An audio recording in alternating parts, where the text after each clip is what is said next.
কে আনিবে কাফন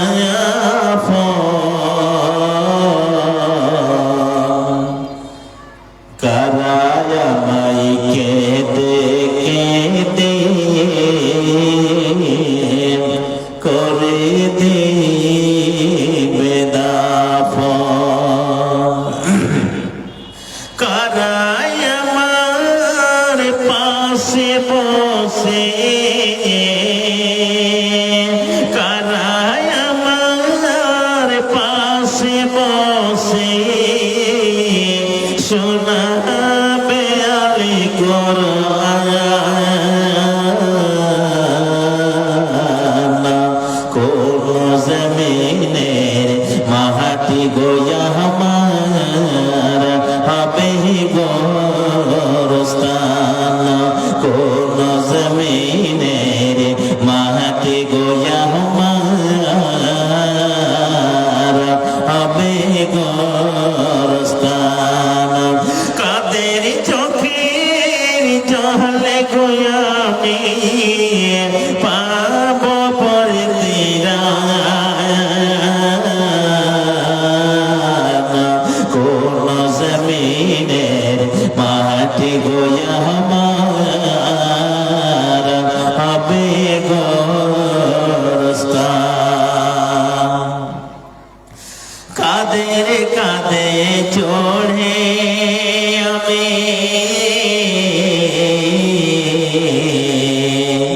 কবর দেশে যাব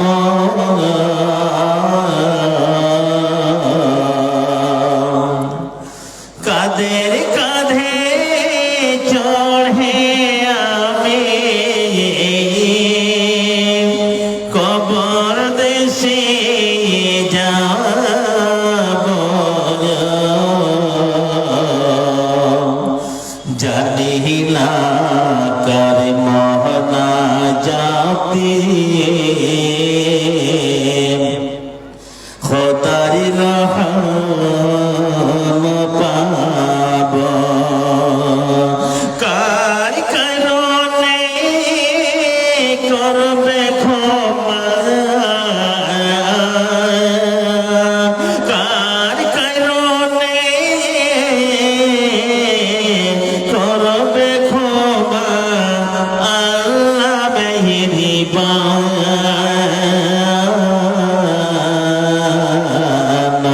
কোন জমিনের মাটি গোয়া আমার হবে গোরস্থান কোন জমিনের মাটি গোয়া আমার হবে গোরস্থান কাদের চোখের জলে গোয়া মে পাব পরে তেরা কোন জমিনের মাটি গোয়া আমার হবে গোরস্থান শ্রদ্ধেয় মহামান্য যোগ্যতম আজকের এই মহতী সভার সভাপতি মহাশয় মঞ্চের উপরে ওলামায়ে কেরাম মাশায়েখ খিজাম দিক দিগান্ত থেকে ছুটে পড়া ইসলাম দরদি ইসলাম পিপাসু ভাই সকল পর্দার আড়ালে আবলা সরলা মায়েরা খেলারা বোনেরা সমস্ত প্রশংসা ও যাবতীয় গুণগান ও গুণকীর্তন আল্লাহ পাক রব্বুল আলামিনের জন্য যে মহান আল্লাহ আমাদেরকে এই জাড়ে শীতে এই দিনী মাহফিলে আসার পূর্ণ সুযোগ দান করেছেন সে মহান আল্লাহ আমরা সকলেই কৃতজ্ঞতা জ্ঞাপন করি সকলেই মুহাব্বতের সাথে বলি আলহামদুলিল্লাহ তারপরে আমাদের শ্রেষ্ঠ নবী মহাত্মা মহাপুরুষ ধর্মের গুরু ইহকালের নেতা পরকালের নেতা সৈয়দুল মুরসালিন শফিউল মুযনিবিন ইমামুল আম্বিয়া খাতামুন নবিয়্যিন জনাবে মুহাম্মদুর রাসূলুল্লাহ সাল্লাল্লাহু তাআলা আলাইহি ওয়াসাল্লামের প্রতি শত শত লক্ষ কোটি শান্তির ধারা বর্ষিত হোক আল্লাহুম্মা সাল্লি আলাইহি আল্লাহুম্মা বারিক আলাইহি সম্মানিত মুসলিম ভাই এবং সুধী মণ্ডলী, আমি আপনাদের সামনে যে বিষয়বস্তু নিয়ে কিছু আলোচনা করার ইচ্ছা প্রকাশ করেছি, সে বিষয়বস্তুটি হচ্ছে ঈমান অমূল্য সম্পদ। ভাই সকল, আল্লাহ পাক রব্বুল আলামিন এই পৃথিবীর মাটিতে মানুষের উপরে অগণন অসংখ্য নেয়ামত দান করেছেন। আলহামদুলিল্লাহ, এত অগণন এত অসংখ্য নিয়ামত দান করেছেন যে গোনা যাবে না। আল্লাহ পাক রব্বুল আলামিন কালাম পাকের মধ্যে ঘোষণা করছেন, ওয়া ইন তা'উদ্দু নি'মাতাল্লাহি লা তুহসুহা। আল্লাহ রাব্বুল আলামিন বলেন, হে দুনিয়ার মানুষ, মুমিন মুসলমানেরা, তোমাদের উপরে তোমাদের রবের অগণন অসংখ্য এত অগণন অসংখ্য নিয়ামত রয়েছে, যে নিয়ামত গুলোকে তোমরা যদি গণনা করতে আরম্ভ করো তাহলে মরা পর্যন্ত তোমরা সে সমগ্র নিয়ামত গুণে শেষ করতে পারবে না।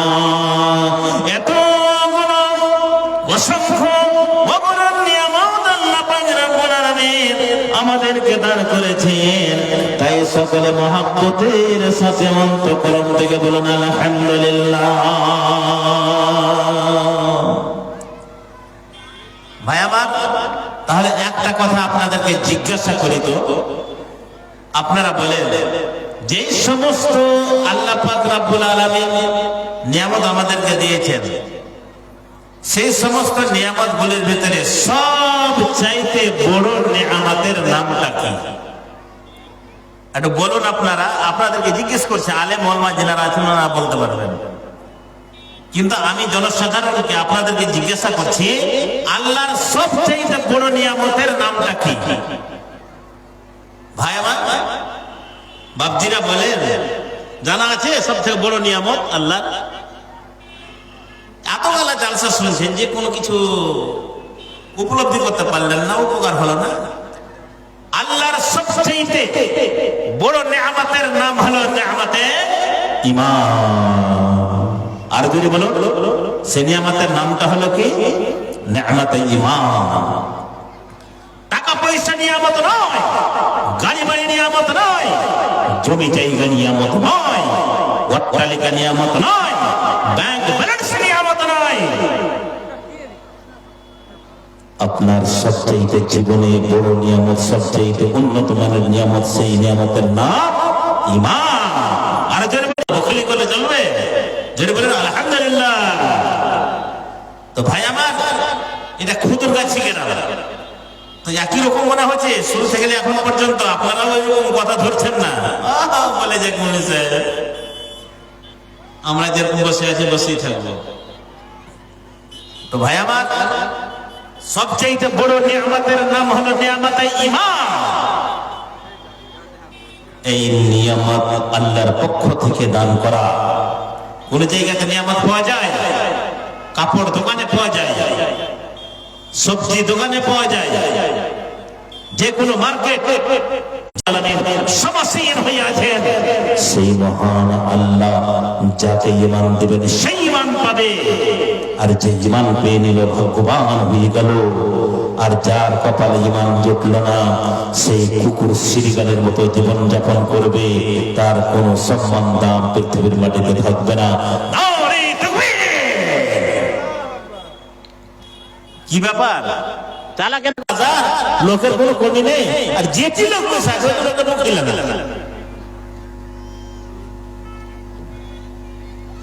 তো ভাই আমার, সবচেয়ে বড় নিয়ামত হলো আল্লাহর ঈমান। আর ঈমানটা হলো আল্লাহর পক্ষ থেকে। কোনো মানুষ নিজে ঈমান নিয়ে আসতে পারে না। ঈমান কত বড় দামি জিনিস, ঈমানের মর্যাদা কত। যার ভিতরে ঈমান থাকবে সেই লোকটা আল্লাহর কাছে মহামান্য, আল্লাহর কাছে মহামান্য। সেই লোকটার মান ইজ্জত সম্মান অনেক।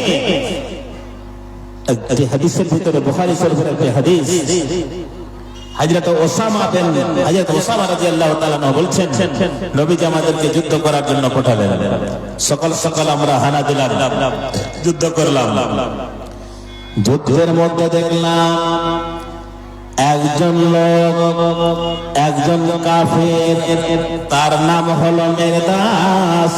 সেই মেরদাস নামক লোকটি এত বীর বাহাদুরের সাথে সিংহবাঘের মতো মুসলমানদের সঙ্গে লড়াই করে চলে যাচ্ছে, মুসলমানদের ওপরে আক্রমণ করে চলে যাচ্ছে। কয়েকজন মুসলমানকে হত্যাও করে দিয়েছে, অনেক মুসলমানের হাত কেটে দিয়েছে, কাউরে পা কেটে দিয়েছে, কাউরে মাথা জখম করে দিয়েছে। এইরকম করে ক্ষত বিক্ষত করে দিয়েছে অগণন মুসলমানকে। আর সিংহবাগের মতো মুসলমানের ওপরে আক্রমণ করে চলে যাচ্ছে। তখন আমি আমার একজন আনসারী বন্ধু, তার নাম হলো হযরত মিকদাম রাদিয়াল্লাহু তাআলা আনহু, হযরত মিকদামকে বললাম, বন্ধু রে, এই মেরদাসকে যে করে হোক হত্যা করতে হবে, কেননা ওর দ্বারাতে অনেকগুলো আমাদের ক্ষতি হয়ে গিয়েছে, অনেকগুলো মুসলমানকে সে যেন ক্ষতি করে দিয়েছে। কাউরে হাত ভেঙে দিয়েছে, কাউরে পা ভেঙে দিয়েছে, কাউরে মাথায় চোট পৌঁছিয়ে দিয়েছে, মাথা জখম করে দিয়েছে, আর কয়েকজন মুসলমানকে হত্যা করে ফেলেছে। এই জন্য সুযোগ খুঁজে যেই করে হোক এই মেরদাসকে হত্যা করতে হবে। সুযোগ খুঁজতেছেন ইতিমধ্যে ওসামা বন্ধুকে বলছে, বন্ধু এই যে সুযোগ পেয়ে নিয়েছে, একাই যেন মেরদাস সামনের দিকে দাঁড়িয়ে, চলো চলো দুইজন আমরা তার উপরে আক্রমণ করব, আর তার উপরে হামলা করে দুনিয়া থেকে বিদায় পালিয়ে চলে যায়। এইদিকে এরা দুইজন তার পিছনে ধাওয়া করে চলে যায়, এবারে পালিয়ে চলে যায় এরা দুইজন, এই যেন চলে যায়। এবারে অনেক দূর যাওয়ার পরে সেই মেরদাস মনে মনে ভাবছে, না না না, এখন আর পালিয়ে আমার কোনো চারা নেই, আমার জান বাঁচবে না, আমি নিজের জীবনকে বাঁচাতে যেন পারবো না, সারেন্ডার ছাড়া কোনো আমার যেন উপায় নাই। এই জন্য চট করে রাস্তায় যেন দাঁড়িয়ে গেল। আর দাঁড়িয়ে যাওয়ার পরে হাত থেকে তলোয়ারি খানা আর যে সমস্ত অস্ত্র শস্ত্র ছিল, ওই অস্ত্রগুলো নিচে যেন ফেলে দিল। নিচে ফেলে দেওয়ার পরে তুই হাত দুখানা ওপরে করে সে যেন বলতে লাগলো, লা ইলাহা ইল্লাল্লাহ,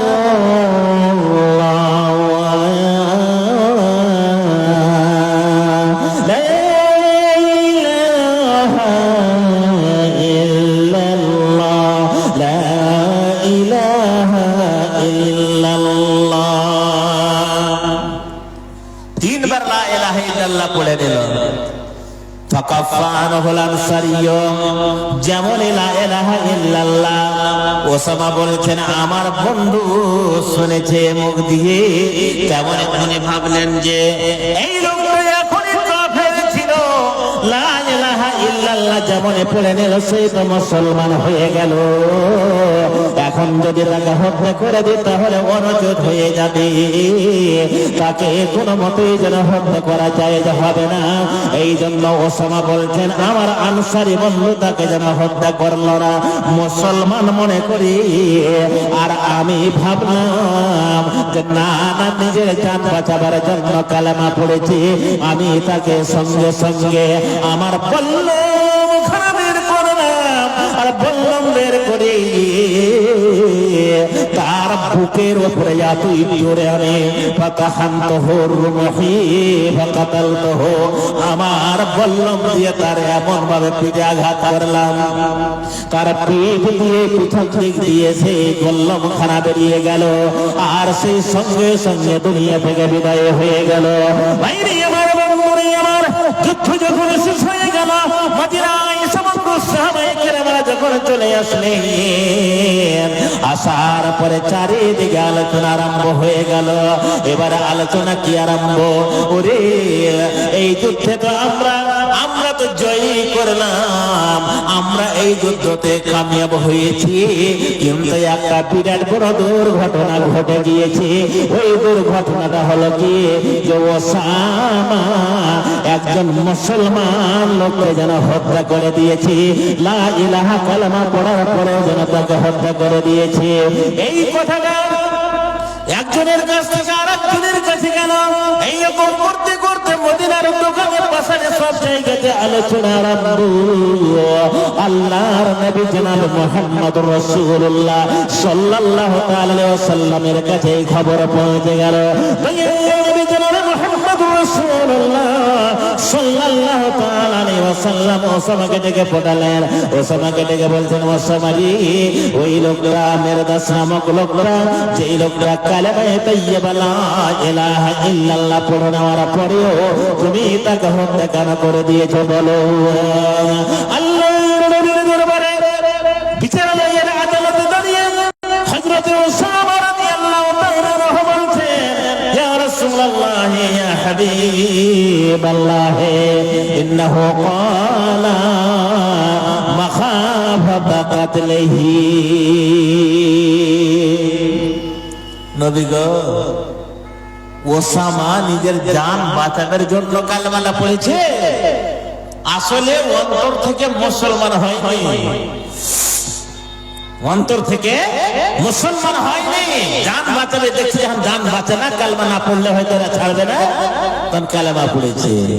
আল্লাহর নবী বলছেন, খবরদার ওসামা তুমি কোন কথা বললেন? হাল শাকাকাত কলবহু ইয়া ওসামা।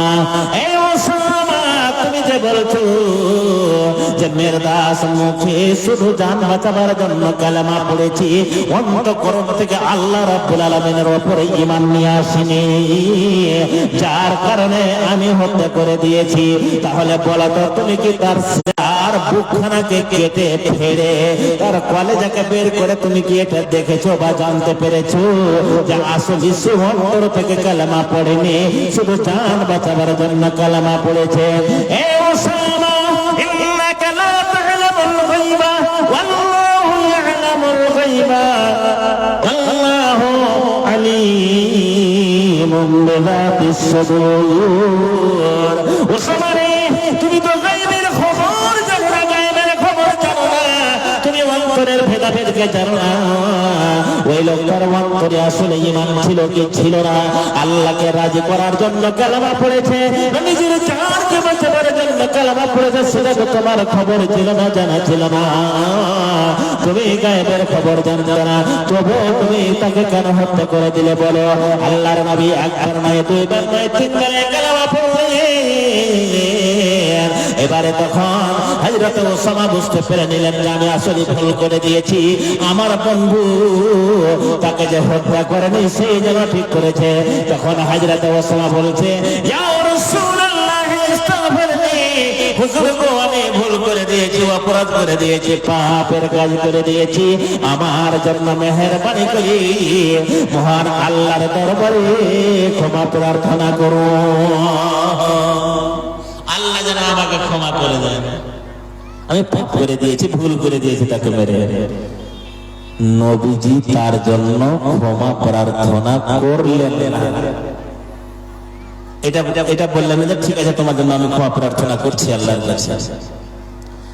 আল্লাহর নবী ওসামার মুখে যখন এই কথাটা বের হলো, ইস্তাগফিরলি ইয়া রাসূলুল্লাহ, তখন নবীজি কি বলেছেন শুনেন, ইয়া ওসামা মা লাকুসনাউ বিলা ইলাহা ইল্লাল্লাহ ইযা জাআত বিহি ইয়াউমাল কিয়ামাহ। রিপিট করে কথাকে তিনবার যেন বললেন। এই জুমলার এই বাক্যের অর্থ হলো কি, ওসামা রে, কিয়ামতের ময়দানে এই মেরদাস নামক লোকটি যদি আল্লাহ রাব্বুল আলামিন যদি বলে রব্বুল আলামিন আমি লা ইলাহা ইল্লাল্লাহ বলে পরে মুসলমান হয়ে গিয়েছিলাম, তবু আমাকে ওসামা হত্যা করে দিয়েছি, আল্লাহ তুমি আমার সৎ বিচার করে দাও। তাহলে সেই দিন আল্লাহর পাকড়াও যদি হয়ে যায়, তাহলে বলো বলো তুমি সেই দিন আল্লাহকে কি জবাব দেবে? একজন লা ইলাহা ইল্লাল্লাহ কালেমার মান মর্যাদা দেখলেন? এই জন্য নবীজি বলেছেন যে ব্যক্তি কালেমা লা ইলাহা ইল্লাল্লাহ পড়ে নিল, তার মাল, ধন, সম্পদ, তার রক্ত এবং তার ইজ্জত আবরু সমস্ত হাত থেকে চলে আসলো। তার কোন রকমের লঙ্ঘন করা যাবে না, তার তাকে অপমান করা যাবে না, তাকে হত্যা করা যাবে না, তাকে কষ্ট দেওয়া যাবে না। আল মুসলিম আখুল মুসলিম, একজন মুসলমান অন্য মুসলমানের ভাই আমার। এই জন্য দেখলেন কালেমা যারা কালেমা গো কত মর্যাদা আল্লাহ রেখেছেন, মুমিন মুসলমানের কত মর্যাদা, যে একটু কষ্ট তাদেরকে দেওয়া যাবে না, দিলে পরে গুনাহগার হয়ে যাবে। ভাইরা এবার ঈমানের মর্যাদা আপনাকে দেখাচ্ছি, কত বড় নিয়ামত আপনি পেয়েছেন, আর এই নিয়ামতকে পেয়ে তার কদর করেন না, সম্মান করেন না। আপনি মনে করছেন কি মুলি সাহেব বলছে, দুনিয়ার মাটিতে যতগুলো বিষয় আছে, নামাজ হোক, হজ হোক, রোজা হোক, যাকাত হোক, সমস্ত বিষয়গুলির ভিতরে সবচেয়ে গুরুত্বপূর্ণ বিষয় হলো এই বিষয়, যে বিষয়ে আমি আপনাকে কথা বলছি, আপনি গুরুত্ব দেন বা না দেন, আসলেই গুরুত্বপূর্ণ বিষয়। ঈমান জবাব নয়, ঈমানদার একজন না একজন জান্নাতে যাবেই যাবে, জান্নাতে যাবেই যাবে। ঈমানদার কালেমা গো চিরজীবনের মতো জাহান্নামী হবে না।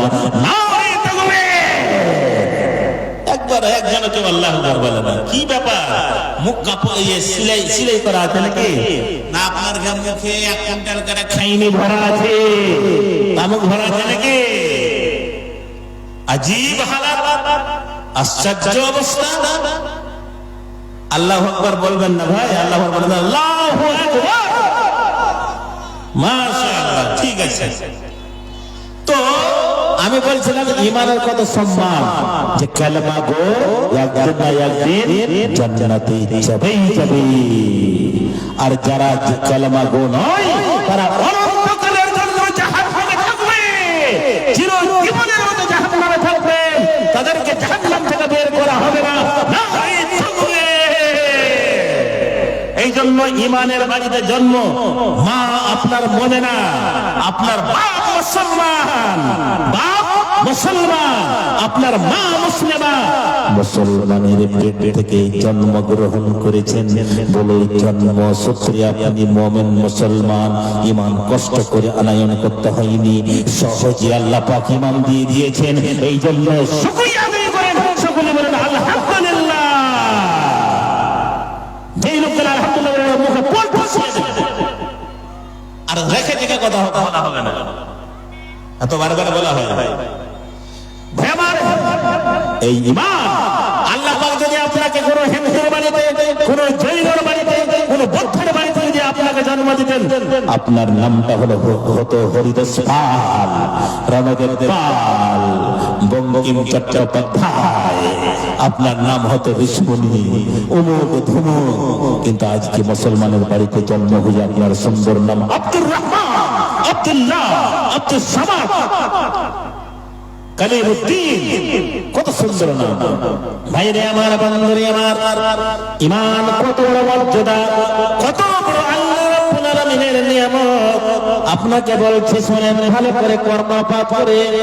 আল্লাহর নবী জনাব মুহাম্মদুর রাসূলুল্লাহ সাল্লাল্লাহু তাআলা আলাইহি ওয়াসাল্লাম 1000 সাহাবীদের সঙ্গে চলে আসেন মদিনা থেকে আস্তে আস্তে আস্তে আস্তে আস্তে মক্কার এমন জায়গাতে পৌঁছলেন যে হঠাৎ করে নবীজি একেবারে হার্ট ব্রেক করে দিলেন।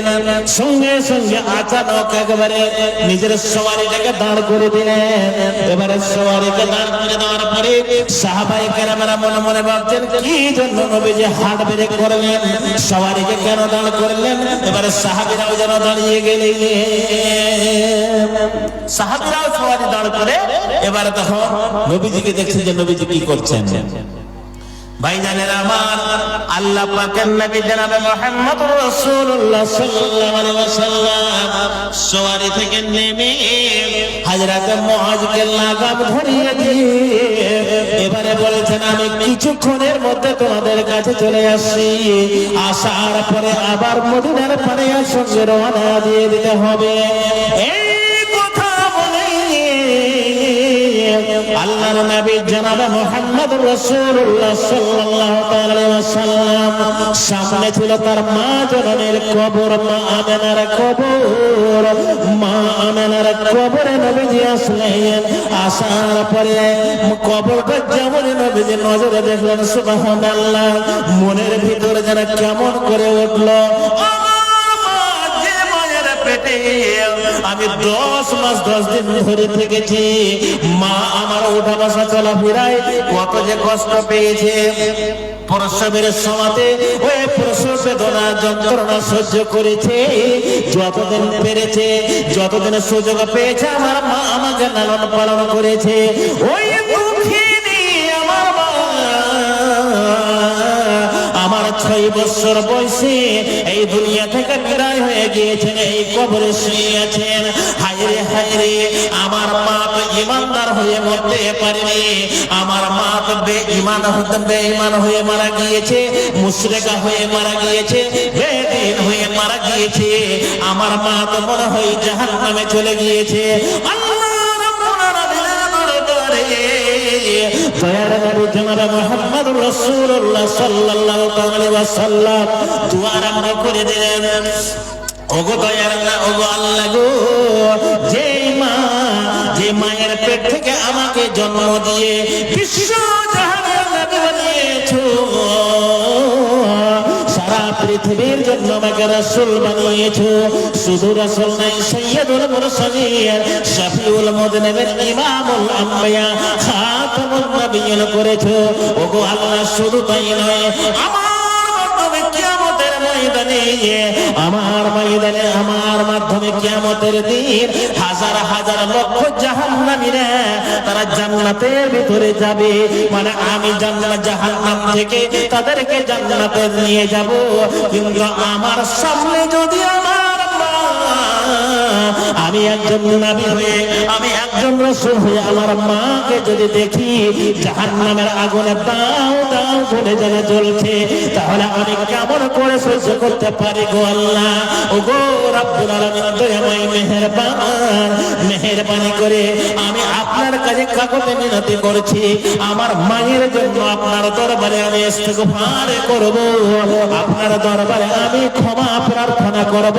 আমাকে ক্ষমা প্রার্থনা করার জন্য আপনি মেহেরবানি করে অনুমতি দান করুন। আল্লাহ বলছেন, নবী, এ নবী শুনো, মা কানা লিন নবিয়্যি ওয়াল্লাযীনা আমানু আইয়াস্তাগফিরু লিল মুশরিকিনা ওয়ালাউ কানু উলি কুরবা। আল্লাহ রাব্বুল আলামিন বলছেন, এ নবী মুহাম্মদ সাল্লাল্লাহু আলাইহি ওয়াসাল্লাম শুনো, ওই পুরো নবীদের জন্য, পুরো মুসলমানদের জন্য এবং কোন নবী এবং রাসূলের জন্য এটা উচিত নয় যে ওদের আত্মীয় স্বজনের মধ্যে হোক বা আরো কেউ যেন হয়ে যাক না কেন, যারা বেদিন হয়ে মারা যাবে, যারা মুশরিক হয়ে মারা যাবে, যারা কাফের হয়ে মারা যাবে, আর ওদের জন্য আমার কাছে ইস্তিগফার করবে, এটা তাদের জন্য উচিত নয়। এ নবী মুহাম্মদ, মা বলে তোমাকে মায়া মমতা চলে আসলো রে, তোমার মা কবরে শুয়ে আছে, তোমার মা মুশরিকা হয়ে মারা গেছে বলে তুমি চাইছো তোমার মাকে জান্নাতে নিয়ে যাওয়ার জন্য। না, কাদ সাবাক সাবাকাল কওলু, যেটা কথা সে বলেছে, যে কর্ম করেছে, কর্ম খতম হয়ে গিয়েছে, সে মুশরিকা হয়ে মারা গিয়েছে। তোমার মা চিরদিনের মতো জাহান্নামে থাকবে, তোমার মাকে জাহান্নাম থেকে মুক্তি করা যাবে না। নবীর মা, নবীর মা, রাসূলের মা, তার মা জাহান্নামে, তাহলে কত বড় আফসোসের কথা। একটা মনে আপনার আমারও একটা খুব দুঃখ কষ্ট হচ্ছে যে যেই নবী, যেই রাসূল কত হাজার হাজার লক্ষ জাহান্নামীকে উঠিয়ে জান্নাতে নিয়ে যাবে, আর নিজের মাকে নিয়ে যেতে পারলেন না।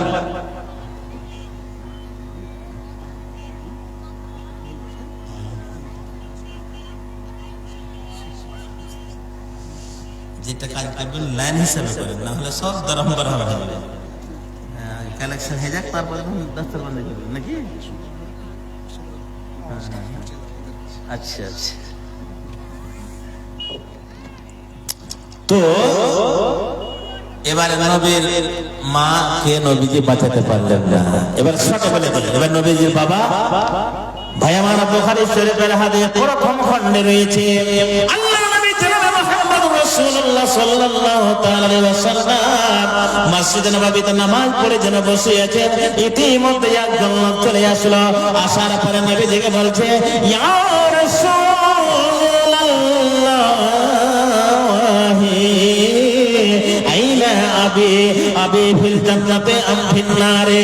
ওগো দয়ার নবী বলেন তো, আমার বাবা জামানায়ে জাহেলিয়াতে মারা গিয়েছে। ইন্নী উহিব্বুহু ওয়া হুয়া ইউহিব্বুনি কাসীরা। আমার বাবাকে অত্যন্ত ভালোবাসতাম এবং আমার বাবা আমাকে অত্যন্ত ভালোবাসতো। সেই বাবা বলে আমার স্মরণে পড়ে গেল, আমার বাবা তো মুশরিক অবস্থায়, শিরক অবস্থায় মারা গিয়েছে। তো আমার বাবা জান্নাতে রয়েছে না জাহান্নামে? ওই জন্য আমি তাড়াতাড়ি করে দ্রুত বেগে আপনার কাছে আমি ছুটে আসলাম। দয়ার নবী গো বলেন তো, আমার বাবা জান্নাতে রয়েছে না জাহান্নামে?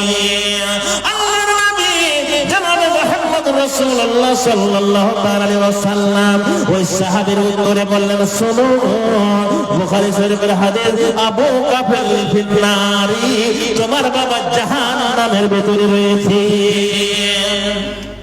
যেমনই জাহান্নামী কথা শোনা যে আমার বাপ জাহান্নামে চলে, জাহান্নামে রয়েছে, বাকা বাকা শাদীদা, ওঝর নয়নে সে হাওয়া করে কান্নায় ভেঙে পড়লো।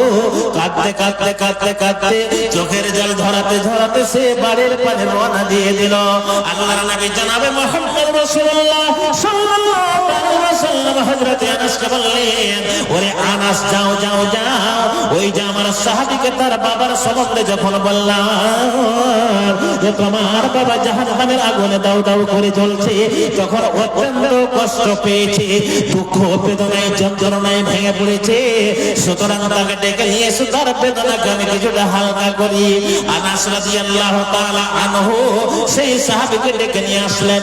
আসার পরে নবীজিকে তখন নবীজি বলছেন, ও আমার প্রিয় সাহাবী, শোনো, তুমি একজন সাধারণ মুসলমান, তুমি একজন সাধারণ মুমিন মুসলমান, কিন্তু আমি হলাম নবী, আমি হলাম রাসূল।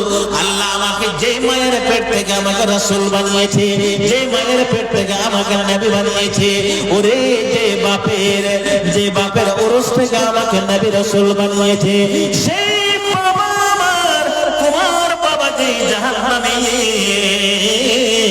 ওই জাহান্নামের ভিতরে আমার বাবাও দাও দাও করে জ্বলছে। ইন্না আবি ওয়া আবাকা ফিন নারে, আমার বাবা এবং তোমার বাবা একই জাহান্নামে রয়েছে। ওরে তোমার বাবা আর আমার মায়ের ব্যাপার তোমাকে বলছি, মাও জাহান্নামের ভিতরে, বাবারে করার কিছু নাই। আল্লাহ রাব্বুল আলামিন ঈমান যাকে দান করবেন সেই যেন ঈমান পাবে, আর যেই ব্যক্তি ঈমান পেয়ে নিল সে হলো বড় নসিবওয়ালা, সে হলো খুশকিসমতওয়ালা, সে হলো ভাগ্যবান। আর যাদের কপালে ঈমান জুটলো না, সব চাইতে সেই লোকটা হলো বদনসিব, দুর্ভাগ্য লোক।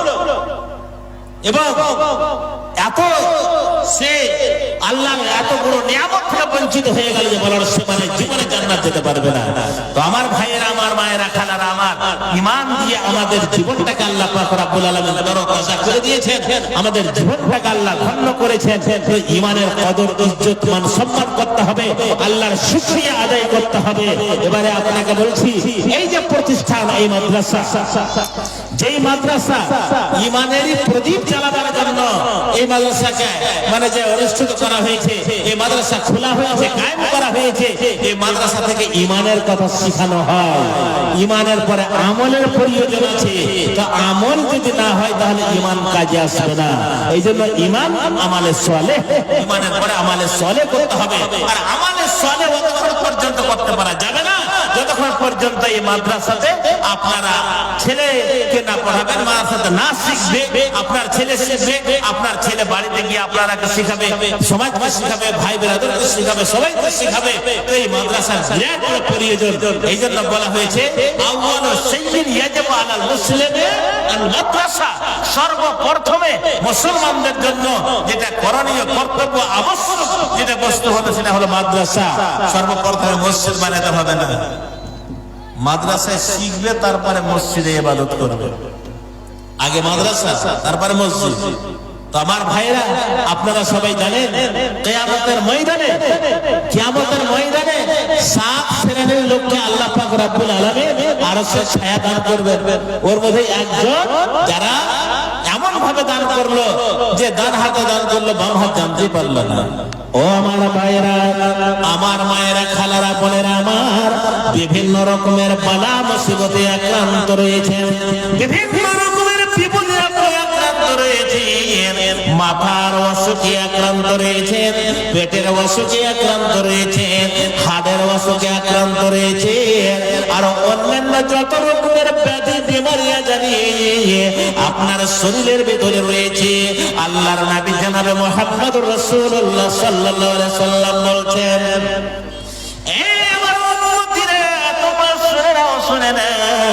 তোমাদেরকে হসপিটাল যেতে হবে না, তোমাদেরকে শিলিগুড়ি যেতে হবে না, পূর্ণিয়া যেতে হবে না, তোমাদেরকে ভেলোর যেতে হবে না, চেন্নাই যেতে হবে না। তোমাদেরকে একটা ওষুধ বলে দিচ্ছি, এমন একটা ওষুধ, যেই ওষুধের নাম হলো, নবীজি বলছেন, সাদাকাতু তারতুল বালা। সাদকা মানুষের বিমারি আজারিকে দূর করে দেয়, বালা মুসিবতকে দূর করে দেয়। ওয়া তাজিদু ফিল উমরি। হঠাৎ 30 বছর পরে মারা গেল। অত্র মাদ্রাসার যারা কমিটির লোক আছেন, সদস্যবৃন্দ আছেন, এখন এই ফারিক ছেলেদের পাগড়ি পরানো হবে। আপনারা স্টেজে দয়া করে কিছুক্ষণের মধ্যে আসুন।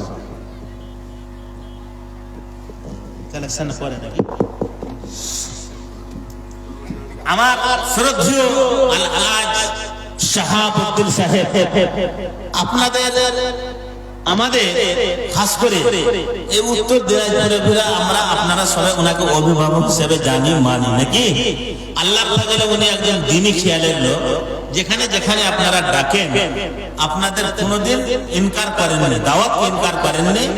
আমি যেখানে যেখানে জালসাতে গেলাম, দেখলাম যে উনি যতই ব্যস্ততার মধ্যে থাকুন না কেন, উনি ওই জালসাতে পৌঁছেছেন, হাজির হয়েছেন। আল্লাহ পাক রব্বুল আলামিন তাকে সুখের শান্তির জীবন দান করেন, বিমারি বালা মুসিবত হয়ে যেন বাঁচিয়ে রাখেন। আজকে এসে উনি উপস্থিত হয়ে আছেন। তো ভাই আমার, আমি বলতেছিলাম যে সাদকা করতে গেলে অসুখ বিসুখ সব শেষ হয়ে যাবে। আপনি বলছেন কেমন কথা শুনে কেমন লাগছে, সাদকা করবো অসুখ দূর হয়ে যাবে? হ্যাঁ, নবীর কথা যদি মিথ্যা মনে করেন তাহলে আপনি আপনার ঈমান থেকে বেরিয়ে যাবে। নবীজি বলেছেন আস-সাদাকাতু তারুদ্দুল বালা, বালা মুসিবত দূর হয়ে যাবে। তো ঈমানের সাথে, ইয়াকিনের সাথে, পূর্ণ বিশ্বাস, দৃঢ় বিশ্বাসের সাথে আপনাকে সাদকা আল্লাহর দরবারে দিতে হবে। আর এটা মনে করতে, আল্লাহ গো, অনেকগুলো টাকা পয়সা আমি খরচ করে দিলাম, আমি শিলিগুড়ি দেখালাম, আমি পূর্ণিয়া দেখালাম, কাটিহারে দেখালাম, কলকাতা দেখালাম, ফেলোরে দেখালাম, অনেকগুলো টাকা খরচ করে দিলাম। বলেছে সাদাকা তারুল বালা, সাদাকা মানুষের বালা মুসিবতকে দূর করে দেয় এবং তার বয়সকে আল্লাহ পাক রব্বুল আলামিন বাড়িয়ে দেন। কোনদিন সাদাকা করনেওয়ালা 20 বছরে মরে যাবে না, 25 বছরে মরে যাবে না ভাইরে আমার, এটা গ্যারান্টি আপনাকে বলছি। 30 বছরে মরে যাবে না, 35 বছরে আল্লাহ তার মরণ দেবে না, কেননা আল্লাহ নবী বলেছেন তাসিদু ফিল উমরি, সাদকা করতে গেলে ওই মানুষের উমর বয়সকে আল্লাহ পাক রব্বুল আলামিন বাড়িয়ে দেন।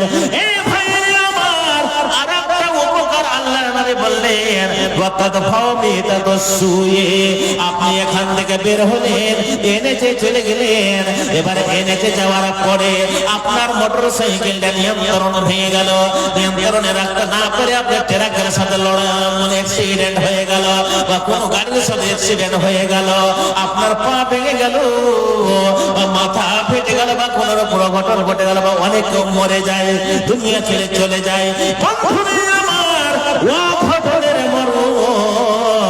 নবীজি বলেছেন কোন মানুষ যদি সাদকা খায়রাত করে, দান যদি করে, মাদ্রাসায় হোক বা মসজিদে হোক, ফি সাবিলিল্লাহ যদি দান করে, তাহলে সে ও ঘটনার মৃত্যু কোনদিন মরবে না।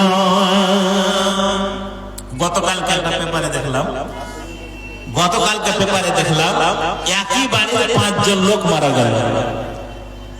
সকালে 5টা লাশ, পুরুষ, স্ত্রী আর 3 জন ছেলে মেয়ে, দুটা ছেলে একটা মেয়ে। কি হয়েছে বলছে যে কিভাবে যে সাপ ঢুকেছে বাড়ির ভিতরে, কিভাবে যে বাড়ির ভিতরে সাপ ঢুকেছে, ওই সাপ 5 জনকেই দংশন করেছে। আর এত বিষাক্ত সাপ ছিল যে দংশন করার পরে কেউ যেন আর হীরা লড়াটা করতে পারেনি, বিছানায় মরে দিয়েছে। 5 জনের লাশ, মুসলমান 5 জনের লাশ একসাথে তাদের জানাজা হলো, বাড়ি উজাড় হয়ে গেল। নবীজি বলছে সাদকা অঘটন মৃত্যু থেকে বাঁচাবে। আসেন ভাই জানেন আমার, আজকে পাগড়ি বানানো হচ্ছে, হ্যাঁ 5 জন হাফেজ নাকি, 5 জন হাফেজে কোরআন আমার পিছনে দেখছেন পাগড়ি বানানো চলছে। হ্যাঁ, এই হাফেজে কোরআন 5 জনের এখন পাগড়ি বানা চলছে। আপনারা দোয়া করবেন। এই যে দেখেন, এই প্রতিষ্ঠান থেকে, আপনাদের এই প্রতিষ্ঠান, যে প্রতিষ্ঠানে আপনারা রক্ত পসিনা করে আপনারা যে টাকা দিয়েছেন, ওই টাকার ফল আপনারা এই যে আপনাদের সামনে দেখে নেন যে 5 জন আপনাদের এই মাদ্রাসা থেকে হাফেজে কোরআন 30 পারা কোরআনুল কারীমকে হিফজ মুকাম্মাল করে নিয়েছে। সকলে বলেন আলহামদুলিল্লাহ। 30 পারা। আর কমিটির যারা জিম্মেদার আছেন, কমিটিগণ যারা আছেন, সেক্রেটারি, সহ সেক্রেটারি, সভাপতি, সহ সভাপতি, ক্যাশিয়ার, নায়েব ক্যাশিয়ার এবং আরো যারা কমিটি আছেন, আপনারা সবাই স্টেজে তাড়াতাড়ি করে আসেন। রাস্তার বান্দিতে স্টেজে ভিড় আপনারা দেখতে পান না যে কমিটিরা সবাই আরো অন্যান্য লোকগুলোকে, গেস্টগুলোকে নিয়ে এসে রাস্তার বান্দি করে। হ্যাঁ, তো আপনারা রাস্তার বান্দি হচ্ছে, আর কমিটির লোক নেই। মেহরবানি করে কমিটি যারা লোক আছেন, সেক্রেটারি, সহ সেক্রেটারি, সভাপতি, সহ সভাপতি, আরো যারা কমিটি আছে, যে জিম্মেদার আছেন, আপনারা তাড়াতাড়ি করে এখানে পৌঁছে যান। আমি কালেকশন জানি রাখি নাকি। তো ভাই আমার, নিজের জীবনের নিরাপত্তার জন্য অসুখ বিসুখ আল্লাহর উপরে পূর্ণ ভরসা রেখে, আল্লাহ আমি তোমার দরবারে এত টাকা দিলাম, আল্লাহ আমার অসুখকে ভালো করে দাও, ইনশাআল্লাহ ভালো হয়ে যাবে। একটা ঘটনা বলবো, একটা ঘটনা, হাদিসের কথা নয়। একটা লোক কোন জায়গাতে অসুখ ভালো করতে পারেনি, মাথাতে পোকা হয়ে গেছিল। কি হয়েছিল? মাথাতে পোকা হয়ে গেল। বন্ধুরে আমার, ব্রিটেন চলে গেল, আমেরিকা চলে গেল, অনেক বড় বড় দেশে চলে গেল ভিটা জমি বিক্রি করে দিয়ে, বাড়ি টাড়ি বিক্রি করে দিয়ে এবারে এমন একটা দেশ চলে গেল যে দেশে সবচেয়ে বড় ভালো ট্রিটমেন্ট হয়। ওই ডাক্তারও বলে দিল যে না আমি ঠিক করতে পারবো না, কেননা মগজে তোমার পোকাটা মগজকে এমন ভাবে চেপে লেপে ধরে আছে যে যদি অপারেশন করা হয় মগজ ভেঙে যাবে, মগজ হটে যাবে, আর তখন সে মারা যাবে, পারবো না। মানে যে তাকে বের করে দিল হসপিটাল থেকে। তখন সেই লোকটা বের হলো, বের হওয়ার পরে বলছে যে এখন কি করবো, চলো। সব জমি জায়গাও গেল, টাকা পয়সাও গেল, সব কিছু গেল, বাঁচাতে পারলাম না। আসর আজান হয়ে গেল, আসর আজানের পরে তখন উজু করার জন্য পানি নিয়ে আসলো। বেটাকে বলছে বেটা রে আখরি নামাজ পড়লে বেটা প্লেনের টিকিট আছে, কি হবে না হবে, হয়তো বলে জাহাজি জমটা চলে যেতে পারে। তো বেটা আসর নামাজ পড়লে বেটা পানি নিয়ে এসে দিয়েছে, পানি নিয়ে এসে ফাঁফাকেরা কাঁদছে। ডাক্তার জবাব দিয়ে দিলে আর মরা ছাড়া উপায় নেই। আর কাঁদতে কাঁদতে হাতে উজু করছে, পানি লাড়তে লাড়তে লাড়তে যখন পানি নাকের ভিতরে দিয়েছে, কান্না ওর অবস্থাতে পানিটা এমন জোরে পানি যখন টেনেছে, মানে নাক ঝাড়ার জন্য পানি দিয়েছে, উজুতে পানি দিতে হয় নাকে, তখন অনেকগুলো বেশিরভাগ মানে টেনে নিয়েছে নাক দিয়ে পানি। আর ওই পানি আল্লাহর লীলা খেলারে বন্ধু, আল্লাহ রাব্বুল আলামিনের লীলা খেলা দেখেন। ওই পানি এমন জোরে টেনেছে যে তার মগজ পর্যন্ত পানি যেন ঢুকে গিয়েছে। আর যেমন মগজে তার পানি ঢুকে যাওয়া সঙ্গে সঙ্গে ওই যে পোকা তার নাকের ভিতর দিয়ে কিলবিল কিলবিল কিলবিল করে বেরিয়ে গেল। সকলে বলেন আলহামদুলিল্লাহ। নাক দিয়ে বেরিয়ে গেল, আর যেমন বের হলো আরাম হয়ে গেল, শান্তি পেয়ে নিল। চট করে নামাজ পড়ে আসার পরে ডাক্তারকে খবর করলো। ডাক্তার তখন তাড়াতাড়ি ওকে বেডে নিয়ে চলে গেল। রক্ত নাক দিয়ে রক্ত বইছিল, রক্ত বন্ধ করলো। লোকটা একদিনের মধ্যে সুস্থ হয়ে বাড়ি চলে গেল। এই জন্য সঙ্গে সঙ্গে ওই ডাক্তারটা মুসলমান হয়ে গিয়েছিল যে উযু করা পানিতে শিফা রয়েছে। আল্লাহ নবী যে কথা বলেছে ওই কথা সত্য। এই জন্য তো নবীজির ইসপারা কোরআনের নামে এই আপনি ৫,০০০ টাকা করে আপনারা দেন। সর্বপ্রথমে যে দিবেন এই যে হাফেজে কোরআন, এই যে হাফেজে কোরআন, এই হাফেজে কোরআন টেনে আপনাকে জান্নাতে নিয়ে যাবে। আর হাদিসের মধ্যে আছে যে কোরআনকে ভালোবাসবে যারা কোরআনের সাথে মহব্বত প্রথমে কি আসছে যে ৫,০০০ টাকা।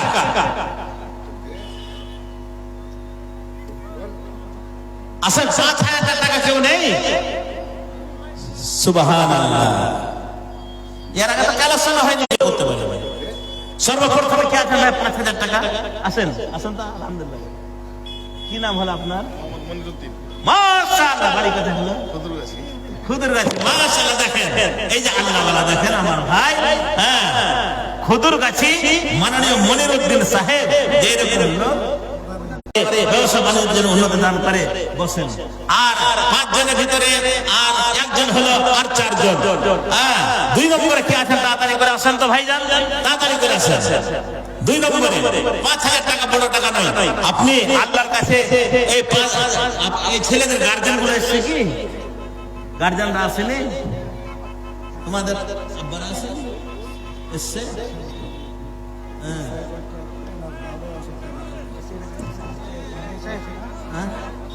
সেক্রেটারি সাহেব, আরে এখানে আছেন কেমন? কি আপনি সেক্রেটারি মানুষ আর দস্তার বন্দি, যারা আপনি আম্মা বাদে ওখানে বসে আছেন।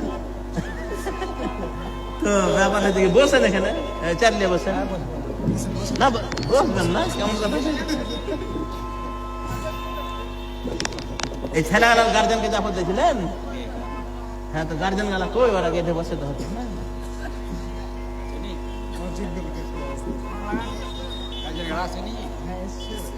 তো এই গার্জেন গেলা আপনার আসার, তোমার নাম কি বাবু? ইমামউদ্দিনের বাবা কোথায় আছে? একটা আছেন আমার কাছে আছে। জার্জিস আলমের বাবা, তোমার বাবার নাম কি? ইরফান আলী। জার্জিস আলমের বাবা ইরফান আলী, আপনি মেহেরবানি করে একটা আসেন, আপনার সাথে একটা মুসাফা করব। জার্জিস আলমের বাবা, বাবার নাম কি? আনারুল হক সাহেব, আপনি কোথায় আছেন? একটা আসেন, আপনার হাতে একটা মুসাফা করব। আমি জাকারিয়া মাহবুব আলমের হাফিজ মাহবুব আলম, তার বাবার নাম হলো জাকারিয়া। খুব সুন্দর নাম, একটা নবীর নাম ছিল জাকারিয়া। তো জাকারিয়া সাহেব আপনি কোথায় আছেন? একটু আসেন, এসে স্টেজের উপরে আসেন, একটু আপনার সাথে মুসাফা করবো। তারপরে কি বাবু? হ্যাঁ, তোমার নাম কি? তোমার নাম পারভেজ? পারভেজ মোশাররফের বাবার নাম হাফেজ পারভেজ মোশাররফ। ছোট্ট ছেলে দেখেন পিসপাড়া কোরআন মুখস্থ করে দিয়েছে, ছোট্ট ছেলে। এগুলো ছেলে আপনাদের বাড়িতে ঘুরে বেড়াবে। হ্যাঁ, এখন পর্যন্ত মানে যে মক্তব্য অনেকে হয়তো এরকম ছেলে পাঠায় না কেউ, কিন্তু দেখেন পিসপাড়া কোরআন কারীম হাফেজ করে নিয়েছে, হিফজ করে নিয়েছে। তো পারভেজ আলম, তার বাবার নাম হলো মকবুল হোসেন। আমি মকবুল হোসেন বাবজিকে বলবো আপনি মেহেরবানি করে স্টেজে আসেন, আপনার সাথে একটা মুসাফা করবো। স্টেজে চলে আসেন। সামিউল হক, হাবিবুর রহমান এসছে না? সামিউল হক গার্জেন বাবা হাবিবুর রহমান। হাবিবুর রহমানের নিকটে আমার বিশেষ অনুরোধ, ভাইজান আপনি এখানে আসেন, স্টেজে তাড়াতাড়ি করে আসেন। আসেন আসেন আসেন, তাড়াতাড়ি করে আসেন তো।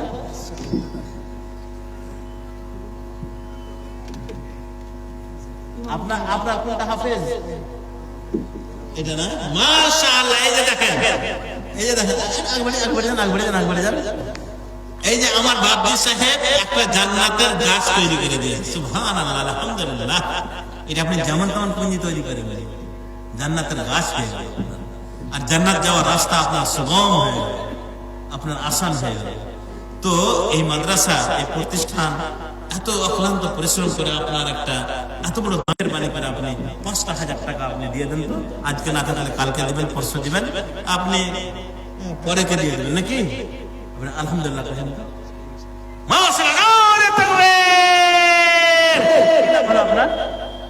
আপনার নামটা? আনারুল হক সাহেব। এই যে ইমামউদ্দিন, হাফেজ ইমামউদ্দিনের বাবা, কি নাম? আনারুল হক সাহেব। উনি ৫,০০০ টাকা দান করে দিলেন। আল্লাহ এই দানকে কবুল মঞ্জুর করো। আল্লাহ এই ছেলেকে জান্নাত যাওয়ার তুমি জারিয়া দিয়ে দাও। আমিন সুম্মা আমিন। এবারে তুমি বসে যাও। না না, বসু বসু বসে যাও, চাপাল খুলে দাও, বসে লাগতে পারে, বসে মাহবুব হয়ে গেল। জার্জিসের বাবা কোথায়? আসেন আসেন আসেন আসেন না, মাশাআল্লাহ, সুবহানাল্লাহ। আসসালামু আলাইকুম, ভালো আছেন জি? আলহামদুলিল্লাহ। কি আপনাকে বুদ্ধি দিয়েছিল হাফেজ বানার? সুবহানাল্লাহ। আমরা পারি না, ছেলে পেলে এত বড় মাছ। তো কত খুশ নসিব আল্লাহ আপনার, কত যে কিসমত ভালো রেখেছে, ভাগ্য ভালো রেখেছে বাবজি। একটা জান্নাতের ফল তৈরি করে দিলেন। এই ছেলেটা আপনাকে, আপনার স্ত্রীকে, ভাই বেরাদর সবাইকে টেনে জান্নাতের ভিতরে নিয়ে যাবে। এত বড় একটা সুন্দর একটা মাদ্রাসা, এই মাদ্রাসা কত পরিশ্রম করে চেষ্টা করে এরা যখন আপনাকে একটা জান্নাতের ফল দিয়ে দিয়েছে, জান্নাত যাওয়ার রাস্তা সুগম করিয়ে দিয়েছে, একটা জারিয়া বানিয়ে দিয়েছে। তো আপনি এই ছেলেটার জন্য একটা মাদ্রাসাতে একটু এককালীন ৫,০০০ টাকা আপনি করে দিলেন, আলহামদুলিল্লাহ। পরে কি দেবেন? মাসে, এক মাসে ৫০০, এক মাসে ৫০০, আর এক মাসে ৫০০ এরকম দেবেন। আচ্ছা, ৩,০০০ করে, ৩,০০০ করে। বাড়ি কোথায় হবে? যাদবপুর। যাদবপুর লোক অবস্থা ৩,০০০ করে নাকি? কত করবো? গরিব পার্টি অত কম করিয়েন না, আপনি ২,০০০ করেন তো, আপনি ৫০০ টাকা দেন।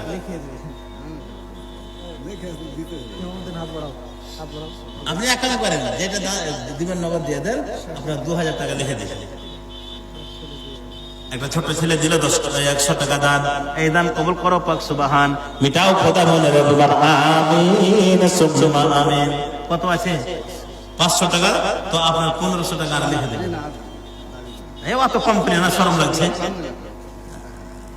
আমি তো আলহামদুলিল্লাহ করবই, তো আপনাকে আলহামদুলিল্লাহ। আচ্ছা, যাক, কি নাম? ইরফান আলী সাহেব। ১,০০০ টাকা দিয়েছেন। ইরফান আলী সাহেব। কি নাম তোমার? জার্জিস আলমের আব্বা। তুমি বুঝছো? আচ্ছা, তারপরে এই ছেলেটার গার্জেন। মাশাআল্লাহ। হাজি ভাই, এত বড় সুন্দর ছোট্ট ছেলে, একেবারে এই ছেলেটাই আসল পুঁজি নাকি দুনিয়াতে বাড়িতে কোনোদিন ইনশাল্লাহ যে বাড়িতে হাফেজে কোরআন থাকবে আল্লাহর রহমত বর্ষণ হবে, আল্লাহর বরকত বর্ষণ হবে, মালে ধনে বরকত দিবে, কোনো অঘটন ঘটবে না। আর কিয়ামতের দিন কত ভাই, যতগুলো ভাই আছে বোন আছে, মা বাপকে সবকে টেনে জান্নাতে নিয়ে যাবে। তো এই খুশিতে এই মাদ্রাসার জন্য 5,000 টাকা ভাই আমি আবদার করছি। 5,000 টাকা বেশি নয়, পরে কে দিয়ে দেবে। চলো 3,000 কথা, 3,000 কথা। না না আর 500 তো কি নাম অসুবিধা করছে। কি নাম হলো?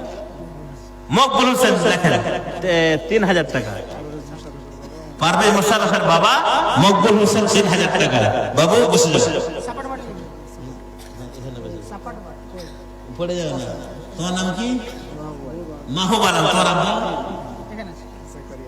माशाल्लाह,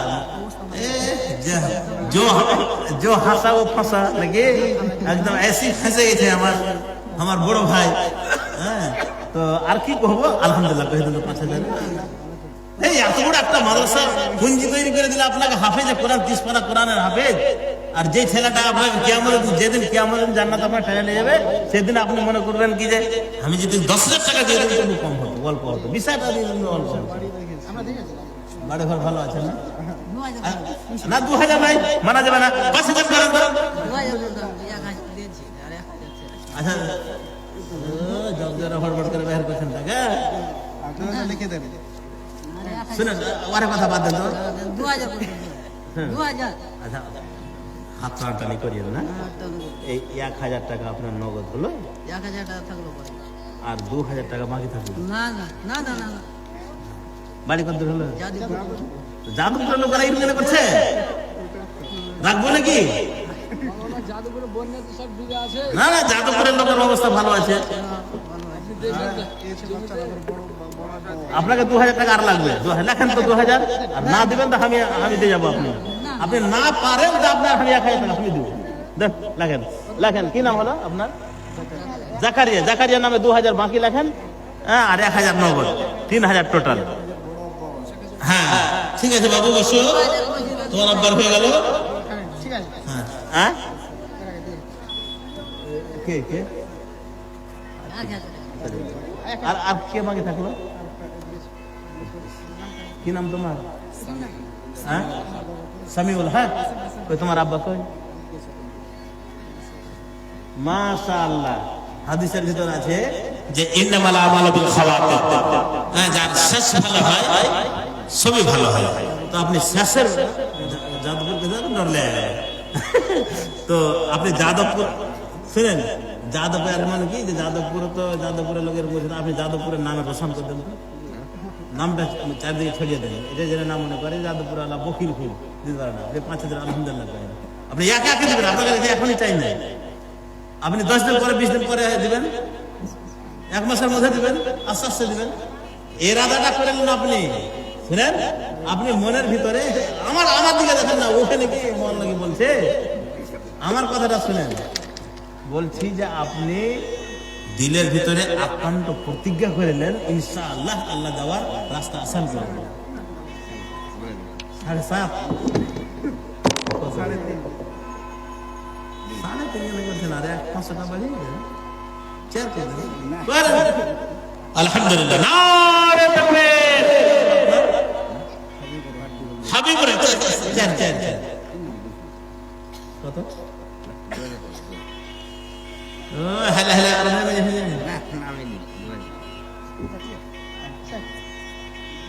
তো এনার নাম লেখা 2,000 টাকা। মাশাআল্লাহ, 2,000 টাকা। তো আমার ভাইরা, আপনাদেরকে আগে বলেছিলাম যে এই যে হাফেজে কোরআন, এই যে মাদ্রাসা দেখলেন, আপনাদের এই ফলাফল 5টা হাফেজে কোরআন তৈরি হয়ে গেল। বন্ধুগণ, যে সমস্ত জাগিরেরা, জাগির সিস্টেম আছে না, একটা বাচ্চা মারা গিয়েছে, বাচ্চার মা 200 টাকা দান করেছে। বড় মানুষ মারা গিয়েছে, ছেলে মারা গিয়েছে, যা যেন দান করেছে, হে রব্বুল আলামিন এই দানকে তুমি কবুল ও মঞ্জুর করো। আল্লাহ গো, আমার এই খালার ছেলে মারা গিয়েছে, কবরবাসী হয়ে গেছে, জানি না কি অবস্থায় আছে, যদি কোনো আযাবে আক্রান্ত হয়ে থাকে এই দান বিনিময়ে আযাবে কবর ক্ষমা করো। 1000 টাকা মূল্য। হ্যাঁ, মহিলা প্যান্ডেল থেকে 1000 টাকা আসলো। আল্লাহ তুমি এই দানকে কবুল ও মঞ্জুর করো। যে দান করেছিল তার দানকে কবুল করো এবং তার রুজি রোজগারে বরকত দান করো, ব্যবসা বাণিজ্যে উন্নতি দান করো। আমিন আমিন। এখন আপনাদের সামনে এই ছেলেগুলো নিজের নাম, নিজের বাপের নাম এবং ঠিকানা আর জাগিরের নাম বলবে নাকি?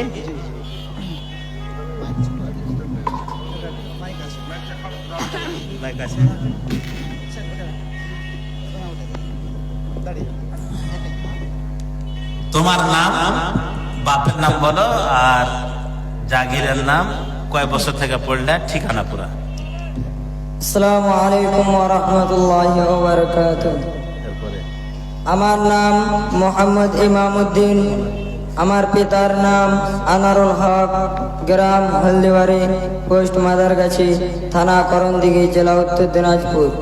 আমার জায়গিরের নাম আব্দুল কারিম, খুদুরগাছি, উত্তরপাড়া। আমি এই মাদ্রাসায় বিগত 2 বছর ধরে লেখাপড়া শিখলাম।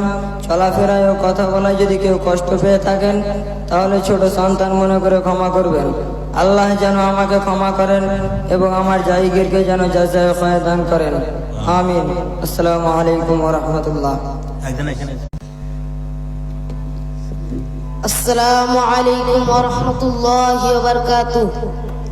আমার নাম জার্জিস আলম। আমার পিতার নাম ইরফান আলী। আমাকে ছোট সন্তান মনে করে ক্ষমা করবেন। আল্লাহ যেন আমাকে ক্ষমা করেন, আমার জায়গিরকে যেন জাযায়ে খায়র দান করেন। আমিন সুন্না আমিন। আসসালামু আলাইকুম ওয়া রাহমাতুল্লাহি ওয়া বারাকাতুহু। আসসালামু আলাইকুম ওয়া রাহমাতুল্লাহি ওয়া বারাকাতুহু। আমার নাম সামিউল হক। আমার বাবার নাম হাবিবুর রহমান, গ্রাম যাদবপুর, পোস্ট। মনে করে ক্ষমা করবেন।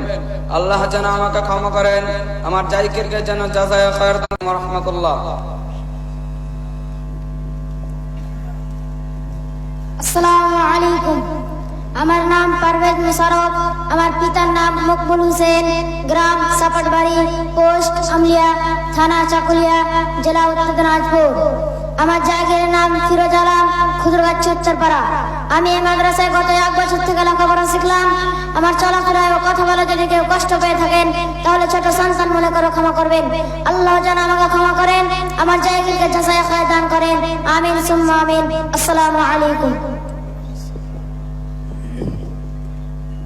আসসালামু আলাইকুম ওয়া রাহমাতুল্লাহ। আসসালামু আলাইকুম ওয়া রাহমাতুল্লাহি ওয়া বারাকাতুহু। আমার নাম মাহবুব আলম। আমার বাবার নাম জাকারিয়া, গ্রাম যাদবপুর, পোস্ট আন্দারিয়া, থানা ডালকোলা। আমার জায়গিরের নাম আব্দুল সালাম, খুদুরগাছি, মাহাসাপাড়া। আমি এই মাহাসায় দীর্ঘত 1 বছর ধরে লেখাপড়া শিখলাম। আমার চলাফেরায় ও কথা বলার মাধ্যমে যদি কেউ কষ্ট পেয়ে থাকে তাহলে আমাকে ছোট সন্তান মনে করে ক্ষমা করবেন। আমাকে যেন আল্লাহ ক্ষমা করেন। আর আমার মান তাআল্লামাল কোরআন ওয়া আল্লামাহ। বিশ্বের মধ্যে যতগুলো লোক আছে তাদের মধ্যে তোমাদের মধ্যে সর্বোৎকৃষ্ট সেই ব্যক্তি যে কোরআন মাজিদ শিক্ষা দেয়, শিক্ষা দেয় এবং শিক্ষা দানে যারা সাহায্য সহযোগিতা এবং তাদের বিভিন্ন ধরনের উপযোগী ব্যবস্থা দেয়। কাজে কাজে কোরআনের হাফেজ হওয়া এটা সাধারণ ব্যাপার নয়। 30 পারা কোরআন মাজিদ মহান আল্লাহর মেহেরবানিতে একটা ছেলে তার জেহেনের মধ্যে যে এটা সুরক্ষিত রাখছে, আল্লাহ তাআলা সেই ছেলের পিতা মাতাকে কিয়ামতের দিন এমন তাজ পরাবেন যে তাজটা সূর্যের আলোকে ছাড়িয়ে যাবে, অর্থাৎ সূর্যের আলো তার কাছে ম্লান হয়ে যাবে। এই এত বড় জিনিস আমাদের সমাজের মুসলিম উম্মতে মুসলিমার সকলের সাহায্য সহযোগিতায় এবং ইচ্ছায় আকাঙ্ক্ষায় এটা পূর্ণ হচ্ছে। মহান আল্লাহর দিনকে কায়েম রাখার এটা সবচেয়ে বড় সহায়ক ব্যবস্থা। আল্লাহ আমাদের কবুল করুক। আর সেই সমস্ত ছেলেকে যেন কোরআন মোতাবেক জীবনযাপন করার তৌফিক দান করে, তাদের দ্বারা আল্লাহ দ্বীনি খিদমত এবং তাদেরকে আল্লাহ ইমানের সঙ্গে কায়েম রাখেন। আর তার পিতা মাতা, সমাজকে, মাদ্রাসাকে আর সকল কমিটিকে, অত্র মুসলিম জনগোষ্ঠীকে এবং সারা বিশ্বের মুসলমানকে আল্লাহ তাআলা যেন এই পথের পথিক করে, সকলের জন্য আমরা কামনা করব। হে আল্লাহ, আমাদেরকে সকলের কল্যাণ কামনার তৌফিক দান করো, আমাদেরকে দ্বীনের উপর, ইসলামের উপর হেদায়েত কামনা রাখো, হালাল উপায়ে আমরা জীবনযাপন করতে পারি, হারাম থেকে বেঁচে চলতে পারি, এই কামনা করছি। আল্লাহ এই জালসাকে সার্থক করো। যে উদ্দেশ্যে জালসার আয়োজন, মাদ্রাসার যে সাহায্য সহযোগিতা উন্নতি কল্পে, সেটা যেন আমাদের সেটা পূর্ণ হয়, এই কামনা করছি। এই বলে আপনাদের কাছে দুটো কথা বলেই শেষ করছি। আসসালামু আলাইকুম। এবার কথা আমাদের আলহাজ শাহাবুদ্দিন সাহেব, তিনি আমাদের সকলের পরিচিত। আল্লাহ রাব্বুল আলামিন তাদেরকে ইমানের সঙ্গে দৌলত দিয়েছেন। ইমান খুব বড় একটা নিয়ামত, তার সঙ্গে দৌলতটাও নিয়ামত। সেই দৌলতের মাধ্যমে ইসলামের খুব বড় সেবা হয়, দৌলতেরও খুব দরকার। সেই দৌলত দ্বারা আমাদের সকল মাদ্রাসা মানে অনেকটা মানে ইয়ে হয় আর কি, মানে উন্নতি লাভ করে। কাজেই আমি ভাবছি কি যে তিনি যে আমাদের মাঝে এই সময় দেন এবং সাহায্য সহযোগিতা করেন, আল্লাহ তাকে তার পারিবারিকভাবে তার সকল ভাই বোন আওলাদকে আল্লাহ যেন সুস্থ রাখে, ভালো রাখে। তাদের বাড়িতে অসুস্থ ব্যক্তিদেরকে আল্লাহ যেন ইমানের সঙ্গে ভালো রাখে, তাদের সব কিছু ভালো রাখে। আর আমাদের সমাজের সঙ্গে তাদেরকে সহযোগিতা করার এবং পাশে দাঁড়াবার তৌফিক দান করে। তার আমি দীর্ঘ আয়ু, দীর্ঘ জীবন কামনা করছি, তার উন্নতি কামনা করছি। এবার তিনি কয়েক মিনিট কথা বলেন।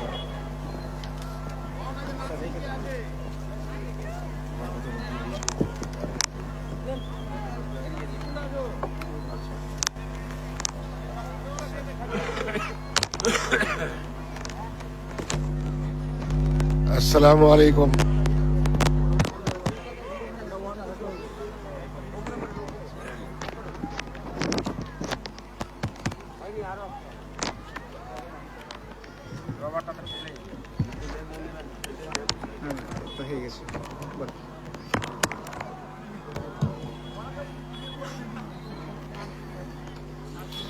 আসসালামু আলাইকুম ওয়া রাহমাতুল্লাহি ওয়া বারাকাতুহু।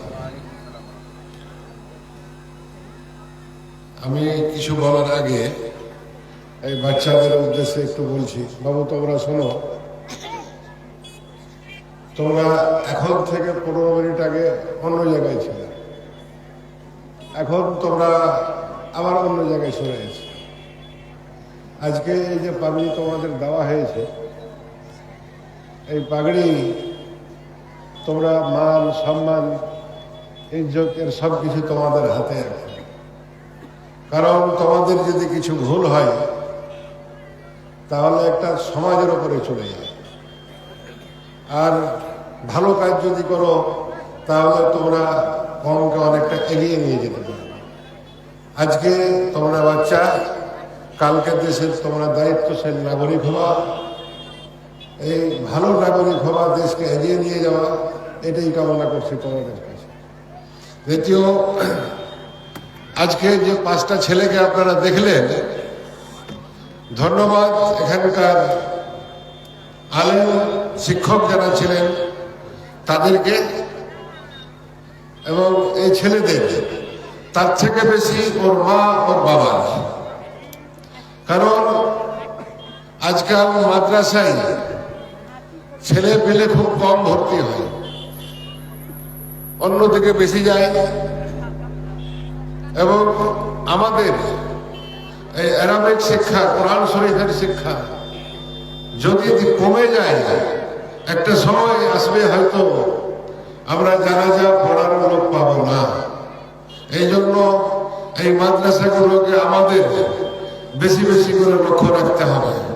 রাস্তার উপরে অনেক লোকজন ঘোরাঘুরি করছে, ভাই একটু এখানে আসো, জালসা শোনো।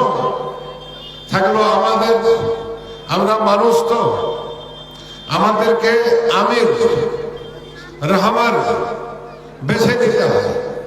রহমার একটা গ্রামে থাকে অনেক রকম, শিক্ষিত লোক রাহবার হয়, সমাজকে পরিচালনা করে। এবং বর্তমানে যে দেশে আমরা বসবাস করি, এখানে আবার এক ধরনের রাহবার আমাদের চয়েস করে নিতে হয়। চয়েস গণতন্ত্রের মাধ্যমে ভোট দিয়ে একটা এও আমাদের সমাজের অভিভাবক, রক্ষাকর্তা।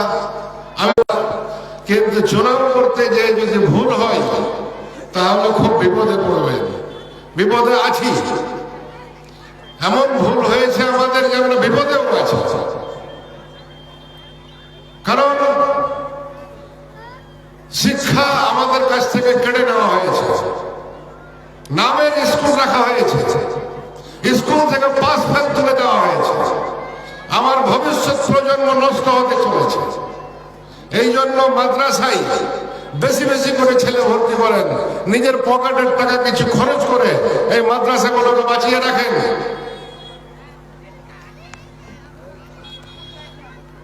এই জন্য এই মাদ্রাসার খুব প্রয়োজন। চয়েস আমরা ডান দিকে বাম দিকে লক্ষ্য করে দেখি। যদি লক্ষ্য করে দেখি, আজকে সব থেকে বেশি শোষিত আমার গ্রামের লোক, সব থেকে বেশি শোষিত। কারণ প্রতিবাদ করার জায়গা নেই তাদের। ফসল বিক্রি করতে কিষাণ মান্ডিতে গেলে ছয় কেজি ধনতা লাগে কুইন্টাল।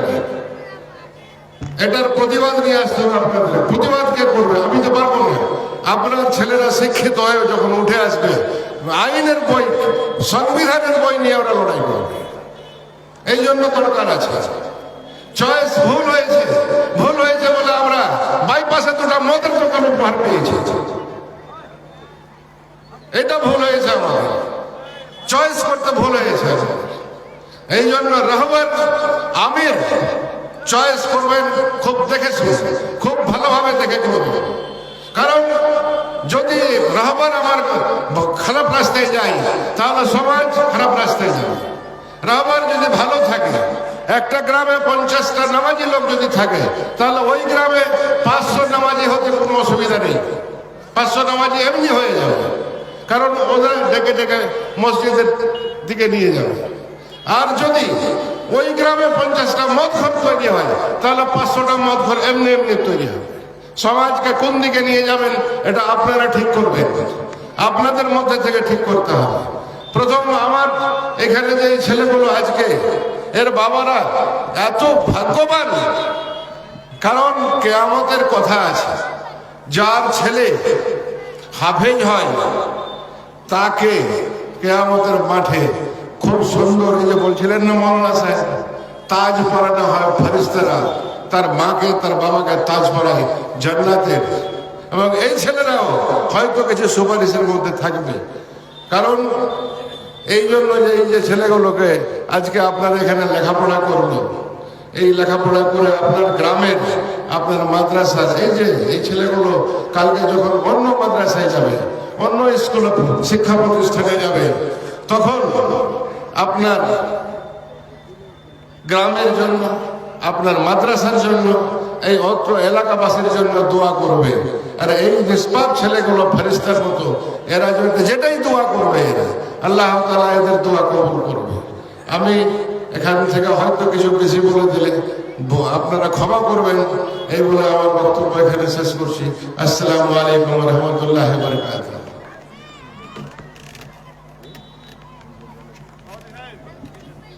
আসসালামু আলাইকুম। ধন্যবাদ সুপরামর্শ দিলেন, আল্লাহ তাকে হায়াত দারাজ করুন। এখন জেলা পরিষদের মেম্বার আব্দুর রহিম সাহেব রহমান থেকে তিনি 2-1 মিনিট তার কিছু বলবেন পরামর্শ। আসসালামু আলাইকুম ওয়া রাহমাতুল্লাহি ওয়া বারাকাতুহু। খুদুগাছি বিষ্ণুপুর জুনিয়র মাদ্রাসার উন্নতি করবে আজকে জলসা অত্যন্ত যোগ্যতম সভাপতি আমার শিক্ষক মৌলানা নুরুল ইসলাম সাহেব সহ ওলামায়ে দ্বীন, সামনে বসে থাকা ইসলাম দরদি ভাই ও বন্ধুরা, পর্দার আড়ালে বসে থাকা সুশিক্ষিতা ইসলাম দরদি মা ও বোনেরা, সকলকে উত্তর দিনাজপুর জেলা পরিষদের পক্ষ থেকে আন্তরিক অভিনন্দন, ভালোবাসা। আজকে এই মাদ্রাসা উন্নতিকল্পে জালসায় আমাদের একত্রিত করার, কাউকে কিছু বলার আর বসে শোনা, যিনি আমাদেরকে নিয়ে এসেছেন তিনি সর্বশ্রেষ্ঠা মহান আল্লাহ পাক এবং শেষ নবী হযরত মুহাম্মদ সাল্লাল্লাহু আলাইহি ওয়াসাল্লামের উম্মত হিসেবে আমি মনে করি যে আমাদের প্রত্যেকটা এরিয়ায় আমাদের মাদ্রাসার উন্নতিকল্পে একদিকে জালসা, অপরদিকে হাদিস কোরআনের অন্তত পক্ষে একটাও যদি শিক্ষা আমরা আজকের এই জালসা থেকে মনে প্রাণে শুনে সেটাকে বাস্তবে রূপ দিতে পারি, আমরা করবো বা আপনারা করবেন। একজন জনপ্রতিনিধি হিসেবে আপনাদের কাছে আমি অনুরোধ রাখতে এসেছি। হাজি সাহেব বলছিলেন আপনাদের সামনে এই ছোট ছোট বাচ্চারা 30 পারার কোরআন শরীফকে মুখস্থ করেছেন। এটা ছোট মোটো বিষয় না, অনেক পরিশ্রম করে ওনাদেরকে পড়িয়েছেন যে শিক্ষক, যে মৌলানা সাহেব, তাদেরও যথেষ্ট কষ্ট করে পড়াতে হয়েছে। তো এই শিক্ষা প্রতিষ্ঠানকে টিকিয়ে রাখতে প্রত্যেকটা মানুষকে তার অর্থনৈতিক অবস্থার উপরে বিবেচনা করে এই মাদ্রাসাকে আপনারা সহযোগিতা অবশ্যই করবেন। কারণ এই মাদ্রাসা আছে বলেই আজকে ইসলাম ধর্ম টিকে আছে। এত অন্যায়ের পরেও সমাজে শান্তি আছে।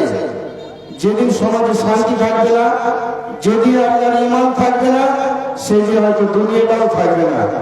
তাই আপনাদের অনুরোধ করবো এই শিক্ষা প্রতিষ্ঠানকে টিকিয়ে রাখার জন্য যথাযোগ্য নিজ নিজ অবস্থার উপরে বিচার করে দান করবেন। আর একটা ছোট অনুরোধ, প্রত্যেকটা মানুষ, আমরা কৃষিজীবী মানুষ, আমরা ওষুধ জাকাত এইটা থেকে অনেকটা পিছিয়ে গেছি। জাকাত পাই পাই করে আপনাকে বের করতে হবে, নচেত এই জাকাত কিন্তু একদিন আপনাকে আমাদের ছাড়বে না। এই অনুরোধমূলক 2-4টা কথা বলে আমি আমার কথা এখানেই সমাপ্ত করলাম। কারণ মৌলানাদের বসিয়ে রেখে বেয়াদবি হচ্ছে আমাদের কথা বলা, তারপরেও 2-4টা কথা আপনাদের সামনে রাখলাম। ভুল হলে ক্ষমা করবেন, ছোট ভাই মনে করে।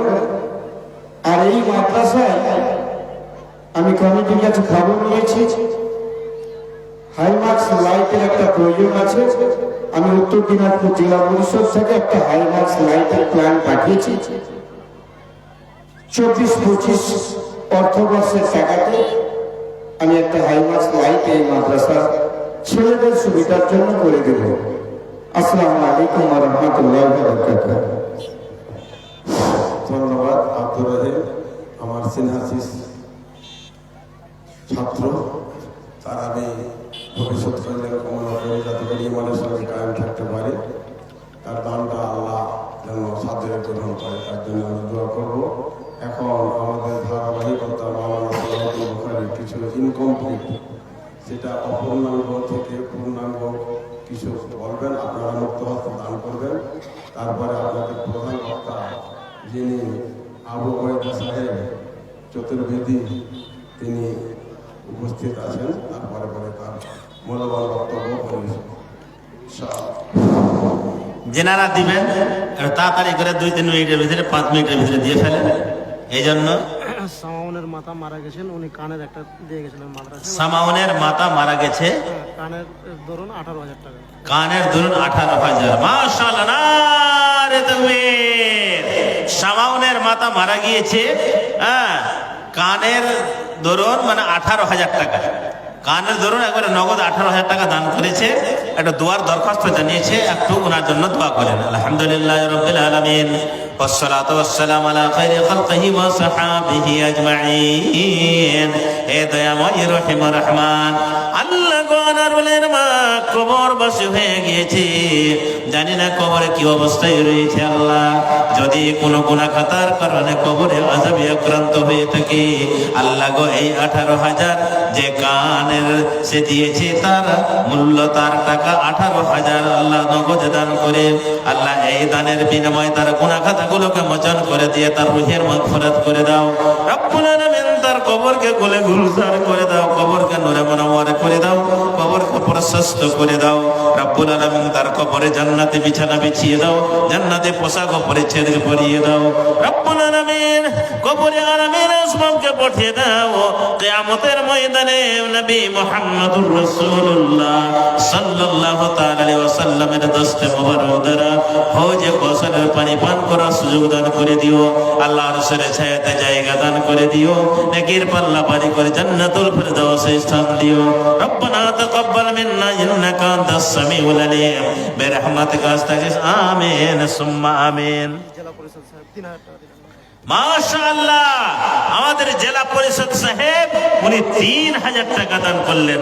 মাশাআল্লাহ, জেলা পরিষদ সাহেব আব্দুর রহিম নামে 3,000 টাকা নগদ করে গেলেন দান। সুবহান, মিটাইয়ে দাও খোদা মনের অভিমান, দুনিয়াতে যদি থাকে কোনো বিপদেতে উদারিয়ে দাও খোদা তুমি দান বদলেতে। ও গো পারি পাক দয়ালু দাতা, মাফ করো জীবনের গুনাহ খাতা আল্লাহ, তুমি তার প্রতি হয়ে যাও শাখা, কিয়ামতের দিন মাতা পিতার সাথে দিও গো দেখা। আমিন সুম্মা আমিন। 2-3 মিনিটের ভিতরে তাড়াতাড়ি করে আপনারা দিয়ে ফেলেন ভাই আমার। তো আমি বলতেছিলাম কি, সাদকা খায়রাত করতে গেলে, দান পুণ্য করতে গেলে বালা মুসিবত দূরে সরে যাবে, বিপদ এবং ওয়াকালে আপনার মৃত্যু হবে না, অঘটনে মৃত্যু হবে না, আল্লাহ আপনার বয়সকে বৃদ্ধি করে দিবে। সুতরাং আসেন, দানের অনেক ফজিলত রয়েছে, অনেক উপকার রয়েছে। আপনারা যে যতটা পারবেন, 5 টাকা, 10 টাকা, 50 টাকা, 100 টাকা, 500 টাকা, 1000 টাকা, যে যতটা পারেন 2-4-5 মিনিটের ভিতরে দিয়ে দেন। আমার শ্রদ্ধেয় চতুর্বেদী সাহেব উনি এসে উপস্থিত হয়ে আছেন। তার নেই তুলনা, তার সম কেউ না, তার নেই তুলনা, তার সম কেউ না, তার লাগিও দিওয়ানা, তার লাগিও দিওয়ানা। আরে একজন ভাই আমার এসে দিল 500 টাকা দান, এই দান কবুল করো পাক সুবহান। মিটাইয়ে দাও খোদা মনের অভিমান, দুনিয়ায় যদি থাকে কোনো বিপদেতে উদারিয়ে দাও খোদা দান বদলে। তো আমিন আমিন। আমার একজন বাবজি সাহেব 50 টাকার একখানা কোরআনুল কারীম করিয়েছেন দান, এই দান কবুল করো পাক সুবহান। আমার বাবজি সাহেব যদি কোনো অসুবিধায় থাকে আল্লাহ তার অসুবিধাকে দূর করে দাও, বেমারি আজারিকে দূর করে দাও আল্লাহ। আবেদ জাহেদ মুত্তাকি পরহেজগার করে দুনিয়াতে আল্লাহ বাঁচিয়ে রাখো আল্লাহ। গো মরার সময়তে কালেমা লা ইলাহা ইল্লাল্লাহ পাঠ করার তৌফিক দান করে দিও আমিন আমিন।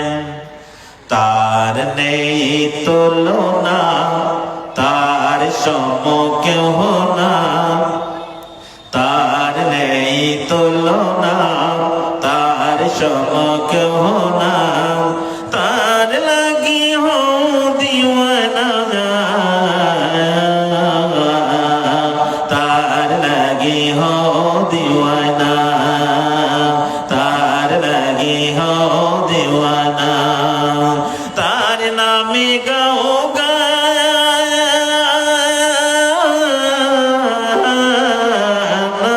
বলো সবে আল্লাহ মহান, তার নামে গাও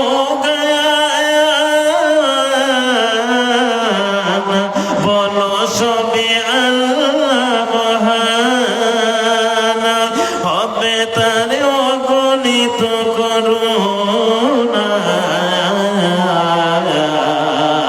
তার নেই তুলনা, তার সম কেউ না, তার লাগে হো দিওয়ানা। তারে ভুলে যেও না ওরে অবুঝ মনা, তারে ভুলে যেও না ওরে অবুঝ মনা আরে নিশিরাতে কেঁদে কেঁদে তারি নামে বজপনা তার নেই তুলনা তার সমকহনা তার লাগে হও দিওয়ানা তার লাগে হও দিওয়ানা বাবু তারে নিরালায় ডাকো তারে সজিদায় আরে তার নত বন্ধু আর কেহ নাই তার নেই তুলনা তার সমকেহ নাই তার লাগে হও দেওয়ানা শেষ মিশ্রা বলছি শেষ মিশ্রা বলছি তারে কেন বুঝো না তারে কেন খোঁজো না তারে কেন বুঝো না তারে কেন খোঁজো না আরে তারে পেলে সবই পাবি তাকে জানো না তার নেই তুলনা তার সমকেহ না তার লাগে হও দিওয়ানা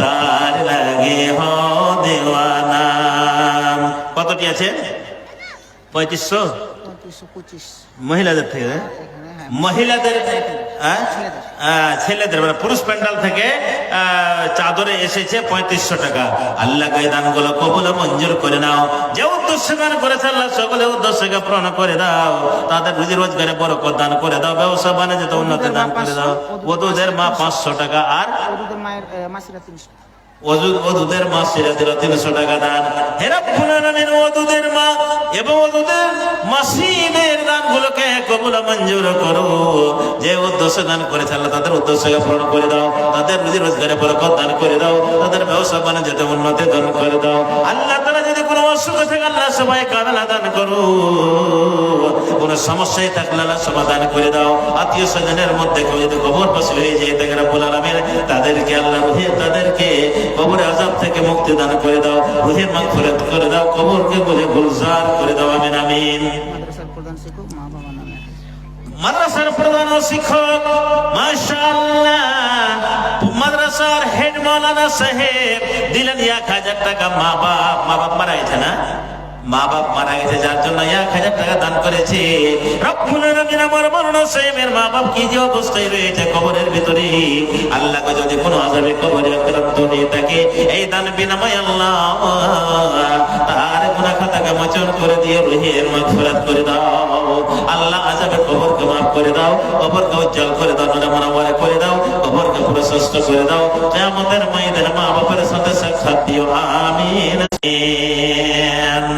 তো ভাই আমার আপনারা বসেন আমি শেষ করে দিচ্ছি যেহেতু আমার শ্রদ্ধেয় হুজুর চলে এসেছেন আর বসিয়ে রেখে বেশিক্ষণ মানে যে ওয়াজ করা বা কালেকশন করা ঠিক হবে না আপনারা টাকাগুলো রাখেন আর যে টাকা দিয়েছেন এটা যথেষ্ট হয়নি ভাই দান মাদ্রাসার জালসার দান এরকম হয় না আর একটা ছোট ছেলে দিল 50 টাকা দান এই দান কবুল করো সুবহান তো আপনারা বক্তব্য শুনবেন আর শেষের সময়তে ভালোভাবে অন্তর খুলে আপনারা দান করে যাবেন যাতে যেন আজকে যে উদ্দেশ্যে জালসাটা করা হয়েছে সেই উদ্দেশ্যতে ওনারা যেন সফল হন জালসা যেন কামিয়াব হয় আমিন সুম্মা আমিন আল্লাহ পাক রব্বুল আলামিন আমাদেরকে তৌফিকে কুল্লি দান করেন আমিন আসসালামু আলাইকুম ওয়া রাহমাতুল্লাহি ওয়া বারাকাতুহু ওয়া আলাইকুম আসসালাম ওয়া রাহমাতুল্লাহি ওয়া বারাকাতুহু মাশাআল্লাহ বক্তব্য শুনছিলাম ফাজিলাতুল শাইখ জনাব মাওলানা সালাউদ্দিন বুখারী সাহেবের কাছ থেকে তিনি অত্যন্ত গুরুত্বপূর্ণ আলোচনা রাখছিলেন এর মাঝে আমাদের ছাত্রদের মাথায় পাগড়ি পরানো হলো তার জন্য একটু ব্যাঘাত ঘটেছিল তো যাই হোক আমি অত্র এলাকার মানুষজনদের উদ্দেশ্যে বলছি যে এখানে জালসার আয়োজন করা হয়েছে মাদ্রাসার উন্নতি করবে কিন্তু দুঃখ লাগে যে যে যেই জায়গায় বসার কথা ছিল, যেই জায়গায় বসলে আপনি লাভবান হতেন, সেই জায়গায় না বসে রাস্তাঘাটে বাজারে ঘোরাফেরা করছেন, এর চাইতে দুঃখের বিষয় আর কিছুই নেই। তো আমি সংক্ষিপ্ত আকারে বলি, আপনারা রাস্তাঘাটে না ঘুরে বেরিয়ে জালসার মাহফিলে এসে বসে যান। এখন আপনাদের সামনে সুদূর উত্তর 24 পরগনা থেকে আগত ফজিলাতুল শাইখ জনাব মাওলানা আবু ওবায়দা চতুর্বেদী সাহেব, তিনি উপস্থিত রয়েছেন মঞ্চে। এখন আপনাদের সামনে বক্তব্য রাখবেন ফজিলাতুল শাইখ জনাব মাওলানা আবু ওবায়দা চতুর্বেদী সাহেব। কথা বলি, মহিলাদের প্যান্ডেল থেকে এখন পর্যন্ত কোনো দান আসেনি। মা ও বোনেরা দিকে লক্ষ্য রেখে যথাসাধ্য দান করার চেষ্টা করবেন। এবার আপনাদের সামনে ফজিলাতুল শাইখ জনাব মাওলানা আবু ওবায়দা চতুর্বেদী সাহেব।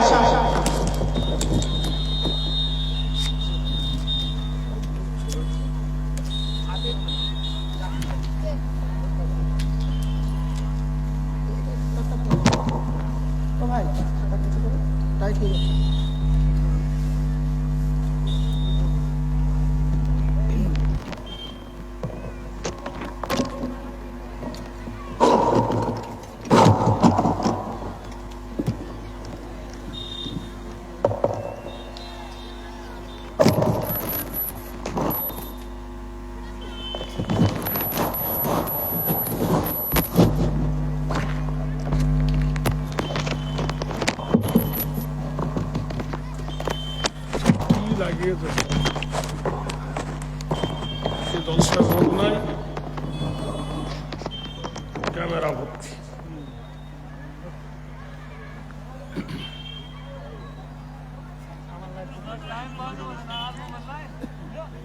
আসসালামু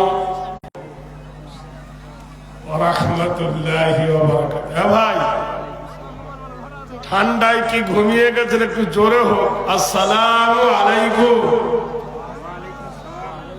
ওয়া রাহমাতুল্লাহি ওয়া বারাকাতুহু।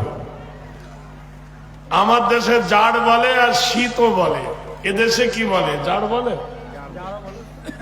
তো জাড়ে তো জোড় পয়দা হয়, জাড়ে তোড় হয় না। জাড়ে কি তো আমরা আছি, একটু জোড় হয়ে বসতে পারি না ভাই? পিছনের লোকগুলোকে বলছেন মিলে মিলে বসুন, একটু আগে আসুন ভাই, মেহেরবানি করে।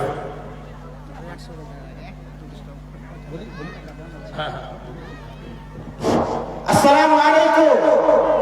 কিছুক্ষণ হোটেল বন্ধ ছিল, রান্না বান্না শেষের মধ্যে ছিল, তাই এখন পুনরায় হোটেল চালু হয়েছে। আপনারা কেউ যদি খাওয়ার ইচ্ছে রাখেন তাহলে আপনারা টিকিট কেটে বা কাউকে যদি দাওয়াত করা থাকে, কার্ড থাকে, আপনারা হোটেলে গিয়ে খাওয়ার দাওয়ার কাজটা সেরে নিতে পারেন। আসসালামু আলাইকুম ওয়া রাহমাতুল্লাহ। আলহামদুলিল্লাহ আলহামদুলিল্লাহ নাহমাদুহু ওয়া নাস্তাঈনুহু ওয়া নু'মিনু বিহি ওয়া নাতাওয়াক্কালু আলাইহি ওয়া নাউযু বিল্লাহি মিন শুরুরি আনফুসিনা ওয়া মিন সাইয়্যাতি আ'মালিনা। ওয়া ফি